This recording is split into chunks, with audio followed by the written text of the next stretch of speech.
Hey guys, HDvee here and welcome back to a brand new video. Today we have two new rumors going over the potential Diamond and Pearl remakes coming out this year. Of course, these are both just rumors at the end of the day, so take them with a grain of salt. We have no idea if they're true or not, but they're going over new Gigantamax forms for the Sinnoh starters and a bunch of other things for the Gen 4 remake. So if you're excited for the video, drop a like down below. Let's try and hit 750 likes. Leave a comment, would you like to see Diamond and Pearl remakes next year, and subscribe if you're brand new. We do daily Pokemon content on this channel. With all of that out of the way, let's get into the video, and I really hope that you enjoy.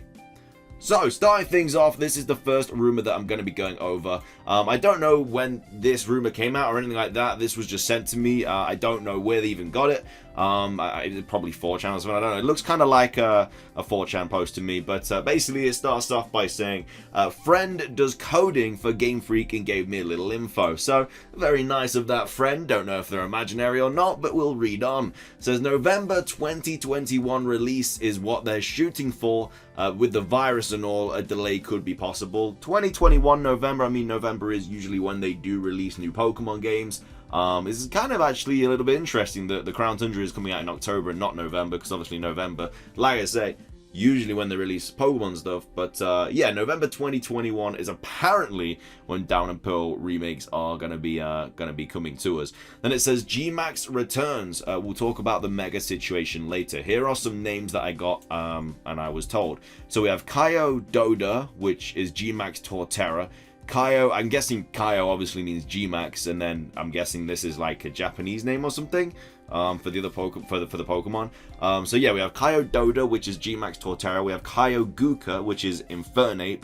We have Kaio Empa, which is Gmax Empoleon. We have Kaio Flow, which is, you know, Gmax Floatzel. Kaio Rento, which is Gmax Luxray. Kaio Muma, which is Gmax Mismagius. Kaio Gabu, which is Gmax Garchomp. If Diamond and Pearl remakes are coming and Gigantamaxing is back, Garchomp is most likely going to get one because it is obviously Cynthia's ace. Then we have Kaio Nendo, which is a Gmax Claydol. Kaio Manta, which is Gmax Mantine, which is very interesting because Mantine isn't even a Gen 4 Pokemon, but Mantike is. And then we have Kaio Drami, which is Gmax Dragolge. Which obviously, again, as well as Claydol, not Generation 4 Pokemon, but apparently they're getting Gigantamax forms. Don't know why they would, but it says there's probably more. I'd be surprised if not. That's the worst spelling of what. You can't take something seriously when they spell what like what. I got to see, which is very little. Mantine is a battleship fighter jet theme with artillery. Apparently Claydol is a cool alien theme. Empoleon or Empleon is like Poseidon.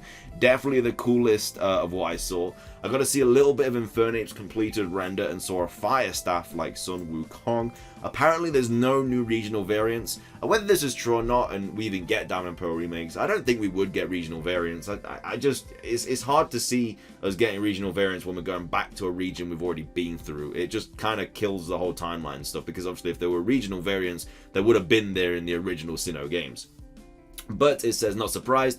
Friend doesn't know if they return in a DLC later on with a Galarian Slowpoke situation, since he's working with the main game team, then not the DLC team. If they were, they'd obviously be Gen 5+. So yeah, that is a little bit of truth to that. There are two different teams at Game Freak. One is working on the next game or whatever it is, and the other team is working on the DLC. So obviously, they've probably just heard that from somewhere. Like, it is quite a big source out there.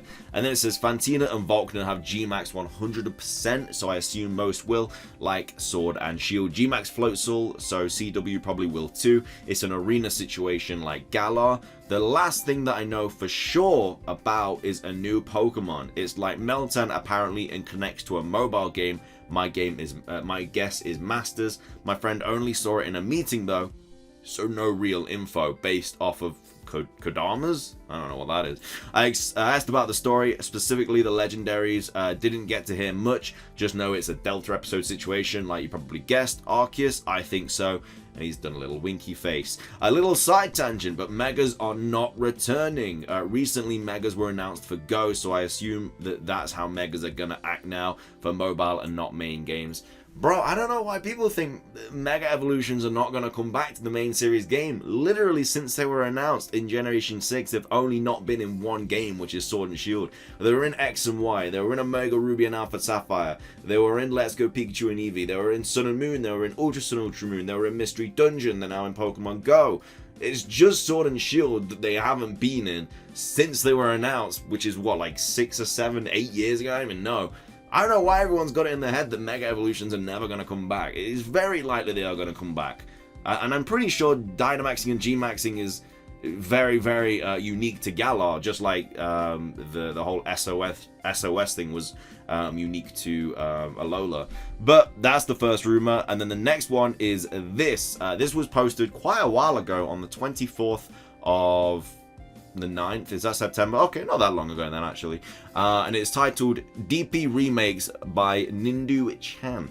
And apparently they are going to be called Adamant Diamond and Lustrous Pearl. We're going to be getting an announcement for them in April 2021, and the release is November 2021, which is just like what the other rumors said.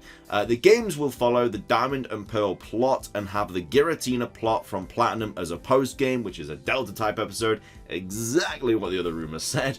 They're just bouncing off each other at this point.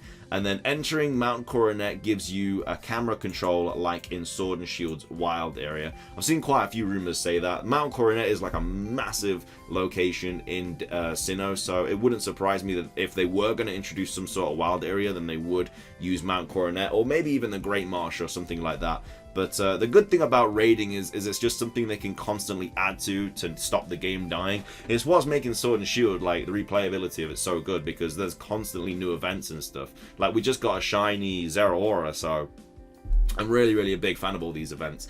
And it says there's a DLC announcement will come on Pokemon Day 2022. So obviously this isn't the DLC announcement for Crown Tundra. We just got that. Plus it's in 2022. Just in case anybody thought that meant that. Pre-orders will immediately give the player a mystery gift code for Oak's letter, the member card, and the Zerflute. The first part of the DLC, I'm guessing this is DLC for the Diamond and Pearl remakes. So it says first part of the DLC will come in early summer 2022. It will give the player an access to Fior. The player encounters Pokemon Ranger Lunic in AD and Solana in LP. Oh, AD I'm guessing is Adamant Diamond and LP is Lustrous Pearl. They ask the player for help and deputize you as a Pokemon Ranger.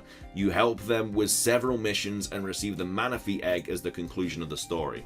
You see, I don't think that's true, but it would be really, really cool, because I think Pokemon Ranger's 15th anniversary is next year as well as Pokemon Diamond and Pearl. So if they somehow, obviously, and Pokemon Ranger was a big thing as well, getting the Manaphy Egg and then being able to transfer it into Diamond and Pearl, which is obviously what I did as well when I was a kid. So it would be a really nice throwback to that. I don't think it's going to happen because it's kind of like two different games. But yeah, I feel like if they just had the Ranger characters in there, that would be alright, and that'd be a really nice little throwback to all of that. And like I say, it's the 15th anniversary of both Pokemon Ranger and the Diamond and Pearl remakes next year, and it's Pokemon's 25th anniversary next year, so it has to be something big. So I think bringing all those together would be really cool. Plus, Pokemon Ranger having like some sort of rehancement, I don't know if that's a word, like a remake or whatever, it's not even crazy because Mystery Dungeon just got one, so I think it's definitely possible.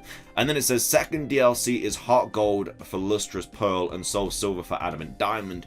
These actually act as mini games. The player can first access from the Switch connected to the TV in their bedroom.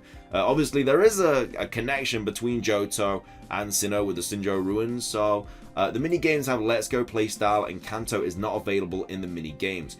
After starting the minigame, the player gains a Switch key item which can be used at any point to go to the minigame.